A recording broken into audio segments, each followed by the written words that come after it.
Hey, Allison Verhalen here with AV Writing Services, and today I am talking about SEO. What is it? Why do we care? Why is it so important for your business? And we're talking about this because SEO is one of those things that gets talked about a lot on the internet, in the small business forums, in the marketing forums. Digital strategists are talking about it. Everyone is talking about SEO, and yet there's still a lot of confusion around the topic as to what exactly it is, how it works, why it's so important for every business to optimize their website. So we're going to break it down for you in this video. So obviously SEO stands for search engine optimization. It means that you are optimizing your website, your content, so that it will show up in searches, because anytime anyone needs anything these days, they're going online, they're putting something into a search bar to find what they need, whether it's how to do something, whether they need a specific product or a service, whether they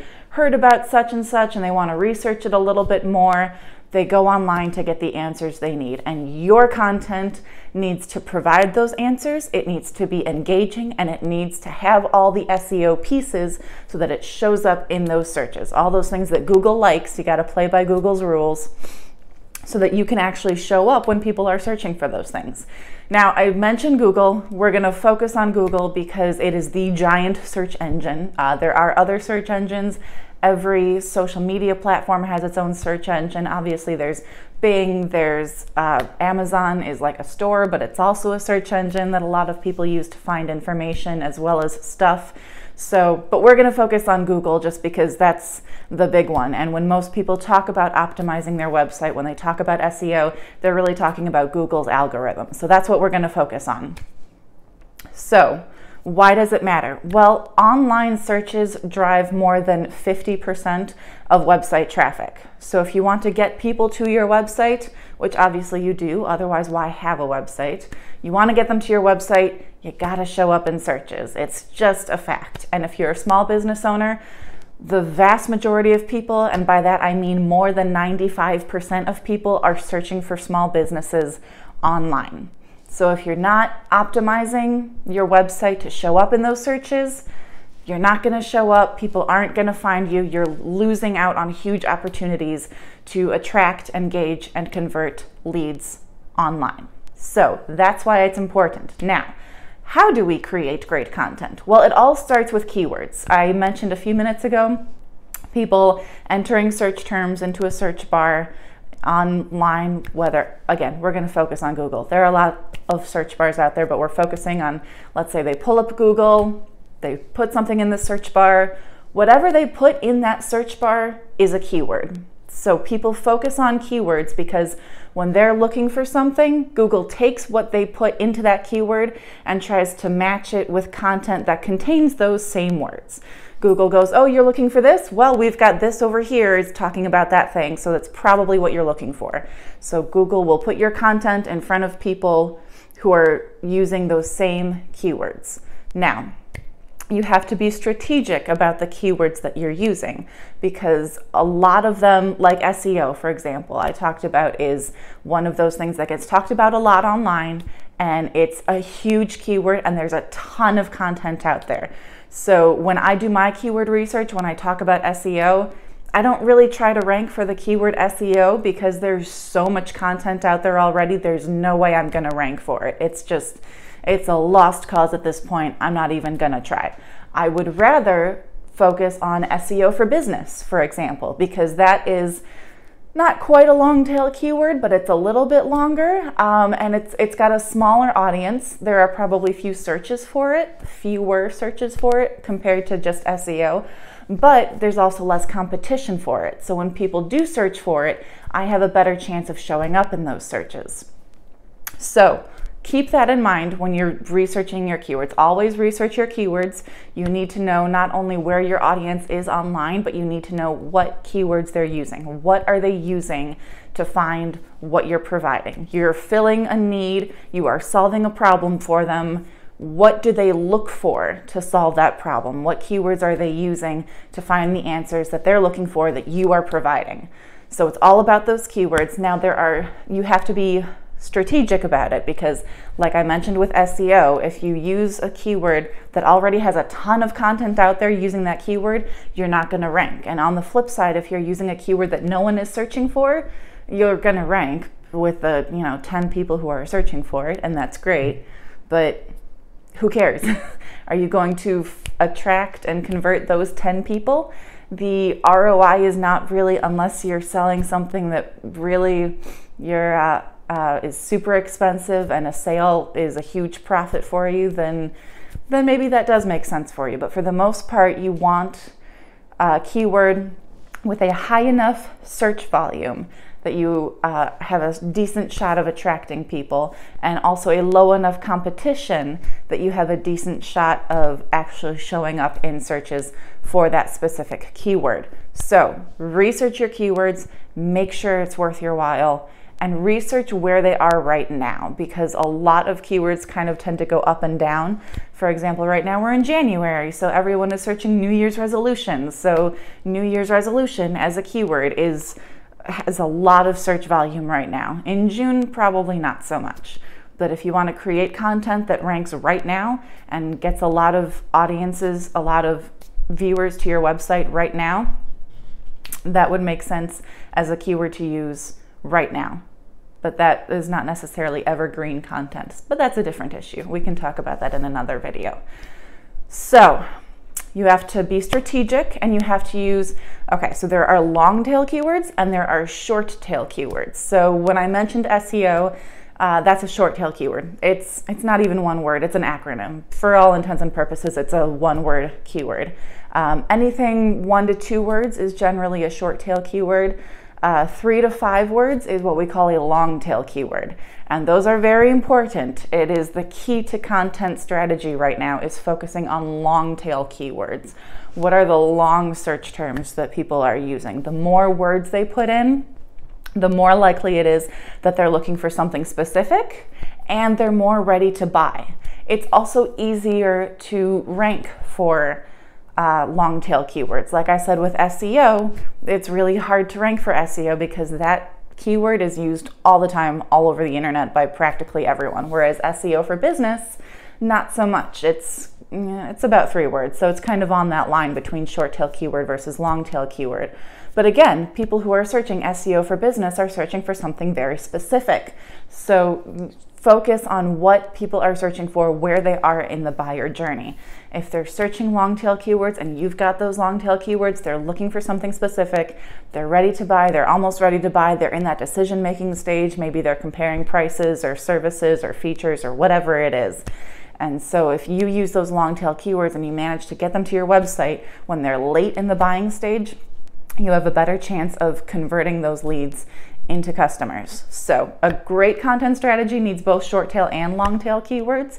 There are definitely benefits to getting leads to your website early in the buyer stage. They might not be ready to buy right now, but if you get them to sign up for your newsletter and follow you on social media, and you get a chance to push more awesome content in front of them, then when they are ready to buy, or when they know someone who's ready to buy, your brand will be at the top of their mind when they think of that product or service. So that's keywords. Next up is you need content, and more content. It is a sad fact that the more content you produce, the more likely you are to show up in searches. On the one hand, first of all, back to keywords.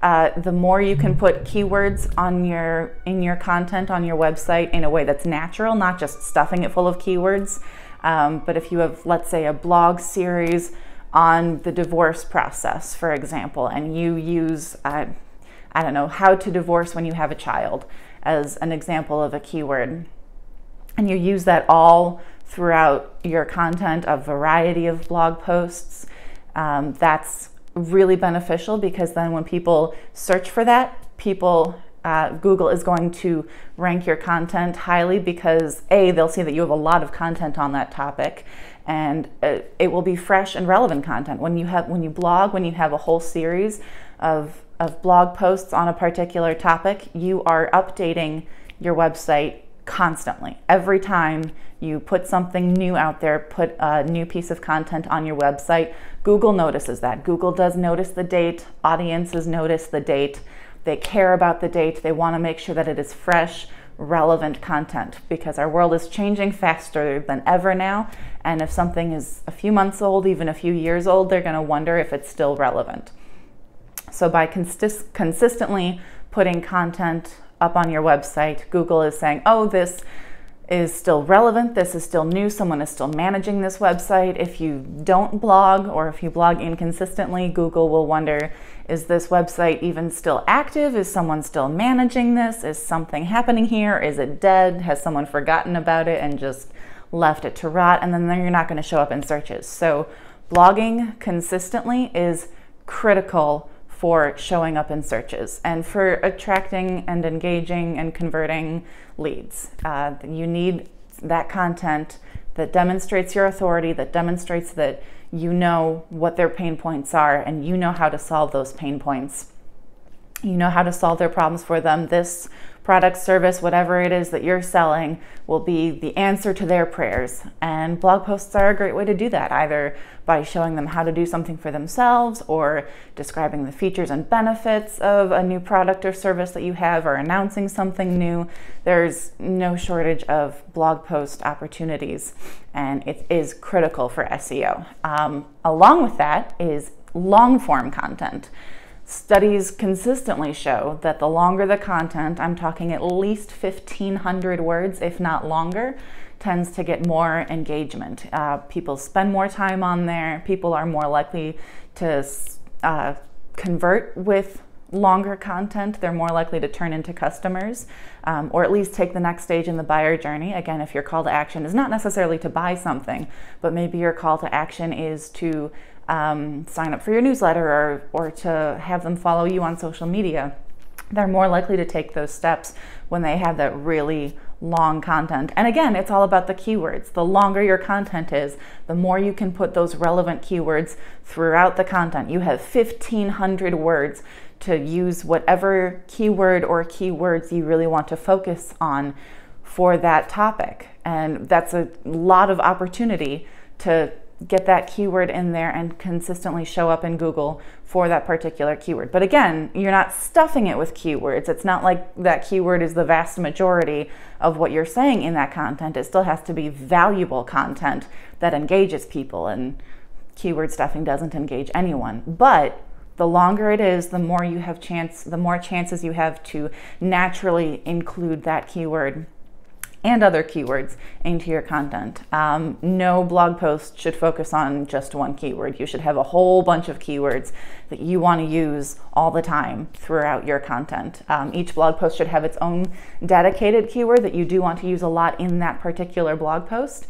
But again, have a whole bunch of keywords that are related and relevant so that you can show up in as many relevant searches as possible. So you want long form content, and you want it with subheadings, because you need to break up that content. 1,500 words is a lot. If you were to write it in a Word document, it would be roughly 3 pages, single spaced. So that's a lot of content. So you want to break it up to make it a little bit easier for your readers to digest it. You want to make it skimmable. I know it's hard to hear that people tend to skim our content that we worked so hard and so long to create, but it's true. People do tend to skim. They're not really going to read the whole thing in depth. But subheadings can make it easier for them to skim through if they're not really interested. For example, in our blog post about SEO for business, what it is and why should you care, maybe they already know what it is and why they care. Maybe they want to get down to the juicy bits of the, how do I do this? How do I do it with keywords? How do I do it with backlinks? They want to get to that part specifically. So by having those subheadings there, it makes it really easy for them to find the specific information that they're looking for.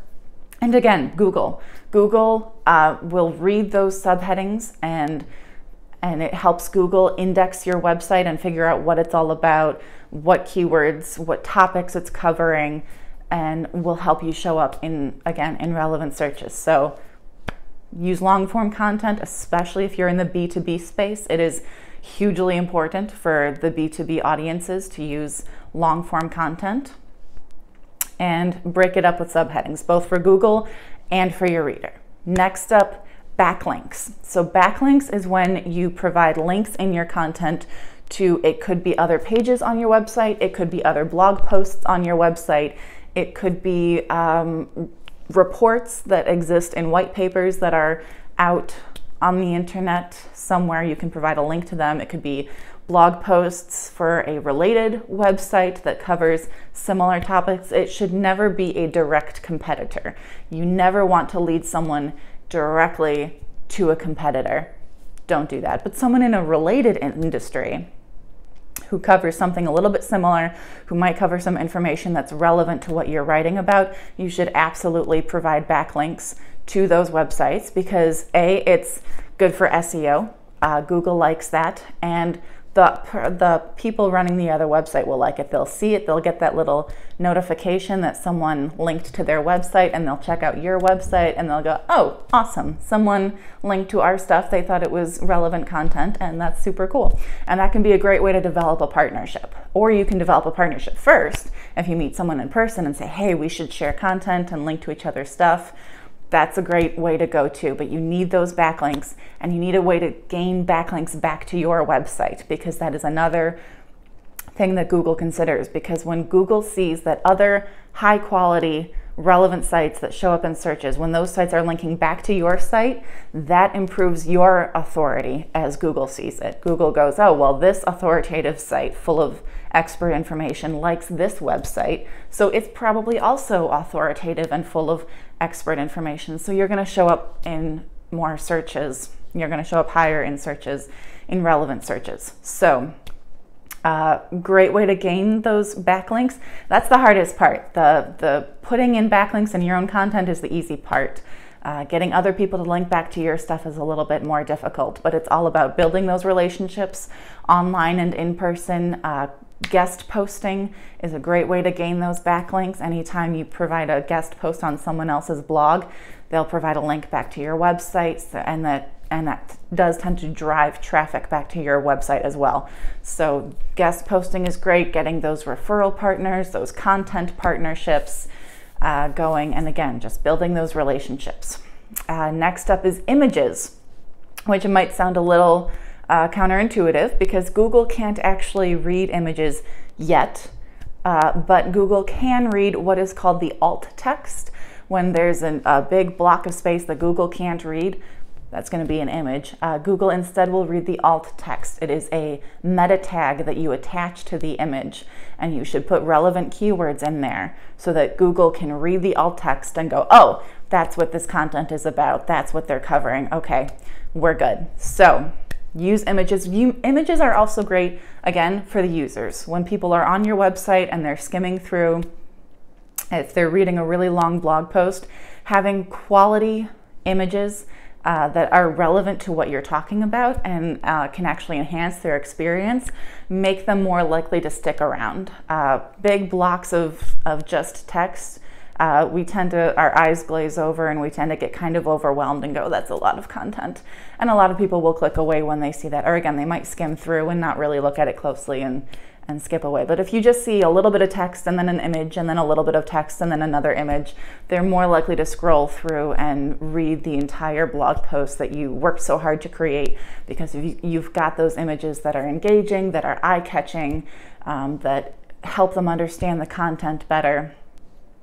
So you need images, you need backlinks, you need keywords, you need to blog regularly, you need long-form content. Am I forgetting anything? Oh, create great content. That is the best and most important tip to showing up in searches. Your audience is out there, they have questions, they have problems, they are looking for answers to those questions, they are looking for solutions to those problems, and you have to have engaging content that people actually want to read and that they'll actually go all the way through, and then again, it will convert them into customers. So Google really likes content that is authoritative and shows expertise and is engaging and that people actually want to read. And Google is getting better and better at finding out what that kind of content looks like. So it's all about the end game, right? And in this case, the end game is the user. Google wants to direct its users to content that they want to find. And it's getting better and better at figuring out how to do that, how to match up certain search terms with the right content. So know your audience, know what they're looking for, know what their pain points are, and create quality content that's well written, it flows well, there are no hiccups, there are no typos, it's just clean, easy to read content, it flows quickly, it doesn't have any filler words like actually or that all the time, or the B word a whole lot of time, like B words, you know, when you have something, all that alliteration in there, that can be kind of fun up to a point, but it can also be distracting if you use it too much or you use it unintentionally. So these are all things that you have to consider when you make sure that your content is quality content that people actually want to read. And that's it. Those are all our tips today for how what SEO is, why it's so important for your business, and how to get your content to show up in searches. I'm sure there's stuff that I forgot, but those are the big ones. Those are the main things that you can focus on. And if you haven't started using those tips in your content already, that's a good starting point. And once you've gotten beyond that, then you can reach out to us. We're happy to answer questions. Or to provide that SEO rich content for you. We are at, if you want to email us, we are at info@avwritingservices.com. Our website is avwritingservices.com. I am Allison Verhalen. Thank you for watching this video. Have a great week and happy marketing.